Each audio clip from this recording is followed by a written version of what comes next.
61వ వచనంలో అంటున్నాడు కదా, భక్తిహీనుల పాశములు నన్ను చుట్టుకొని ఉన్నను. ఏమంటున్నాడండి?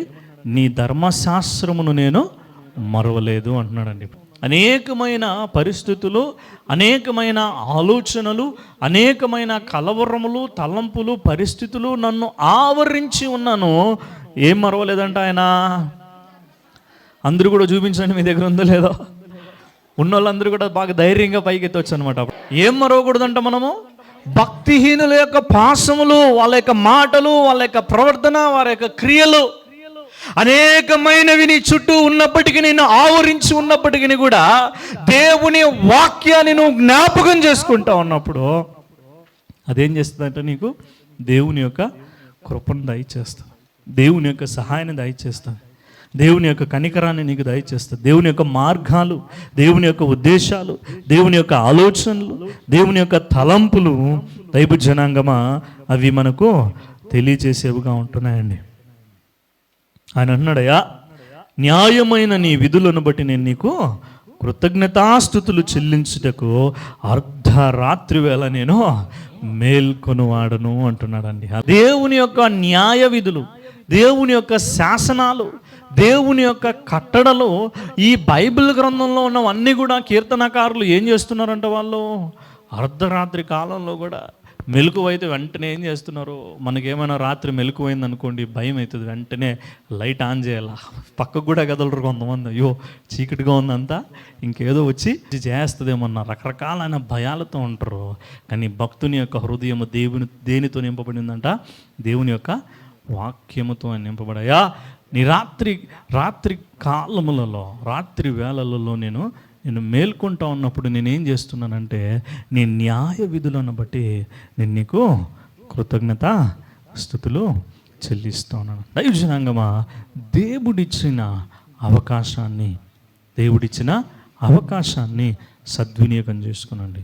చాలామందికి మందిరాలకి వెళ్ళడానికి అవకాశం లేదు, ప్రార్థనలు చేసుకోవడానికి అవకాశం లేదు.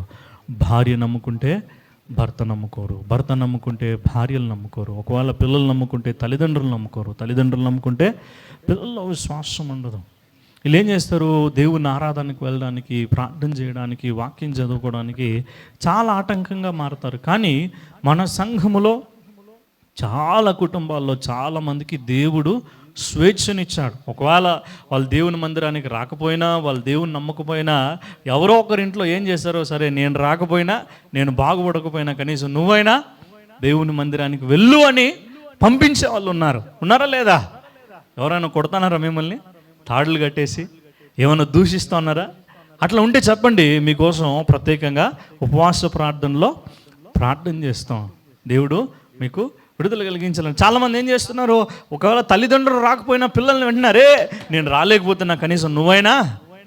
ఒకవేళ పిల్లలు రాలేరు అనుకోండి, తల్లిదండ్రులు ఎవరో ఒకరు ఉన్న అవకాశాన్ని ఏం చేయాలంటే మీరందరూ కూడా సద్వినియోగం చేసుకోవాలి. అపవాది ఎన్నో రకాలుగా దేవుని వాక్యము ప్రకటించబడకుండా వాడు ఎన్నో ఆటంకాలు కలిగిస్తూ ఉంటాడండి. ఏం చేస్తూ ఉంటాడు వాడు?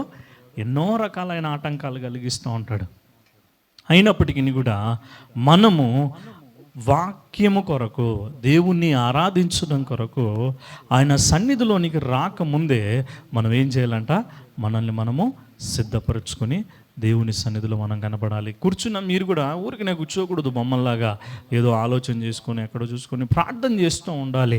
వాక్యం చెప్తున్నప్పుడు, ఆరాధన చేస్తున్నప్పుడు అపవాది ఎన్నో రకాలైన ఆటంకాలు కలిగిస్తూ ఉంటాడు. అవునా కదా? కలిగిస్తా అంటాడా లేదా? అర్థమవుతుందా నేను చెప్పేది? వాడు ఈ మంచిగా నువ్వు పాట పాడుతున్నావు అంటే వెంటనే వాడు ఏం చేస్తాడు? మైక్ ఆఫ్ చేస్తాడు. అవునా కదా? నువ్వు మంచిగా దేవుని ఆరాధన చేస్తా అంటే పక్కన ఎవరికో ఏదో కలిగిస్తాడు, వాళ్ళని డిస్టర్బ్ చేయడం, లేకపోతే ఏదో ఒక రకంగా, లేకపోతే నువ్వు మంచిగా ప్రార్థన చేసుకుంటా అంటే పక్కన వాళ్ళు ఎవరో ఏదైనా పడేయడమో, ఇంకొకటి ఏదో ఒక నాన్ సెన్స్ జరుగుతూనే ఉంటుంది. మనం ఏం చేయాలా? ప్రార్థన చేయాలి. మందిరానికి వెళ్ళడానికి ముందుగానే, దేవా సమస్తమును కూడా మీ స్వాధీనంలో ఏం చేయాలంట? దేవుడు ఉంచుకునేవాడిగా ఉండాలి, దేవుని యొక్క నడిపింపు ఉండాలి అని ఎన్నో రకాలైన ఆటంకాలు. పరిచర్య జరగాలంటే, వాక్యం ప్రకటించబడాలంటే ఊరికినే కాదు. మనం చూస్తూనే ఉన్నాం, ఎంతోమంది చనిపోతూ ఉన్నారు దేవుని వాక్యాన్ని ప్రకటించడానికి. ఎన్నో రకాలైన అవమానాలు, నిందలు, శ్రమలు, కష్టాలు. ఈ దేవుని వాక్యము మన దగ్గరికి ఊరికినే రాలేదండి. ఈరోజు చాలామంది చాలా నిర్లక్ష్యంగా చూస్తూ ఉన్నాను దేవుని సన్నిధి అంటే కూడా. ఈ మందిరము ఈ రీతిగా కట్టబడ్డం కూడా ఊరికినే రాలేదు. అర్థమవుతుందా మీకు? ఎంతో వ్యయ ప్రయాసాలు కోరిస్తే, ఎంతో కష్టపడితే, రాత్రి పగలు కన్నీరు కారుస్తే, ఎంతోమంది శ్రమ పడితే ఈరోజు అనేక మంది ఇక్కడ కూర్చొని దేవుణ్ణి ఆరాధన చేయగలుగుతూ ఉన్నారు.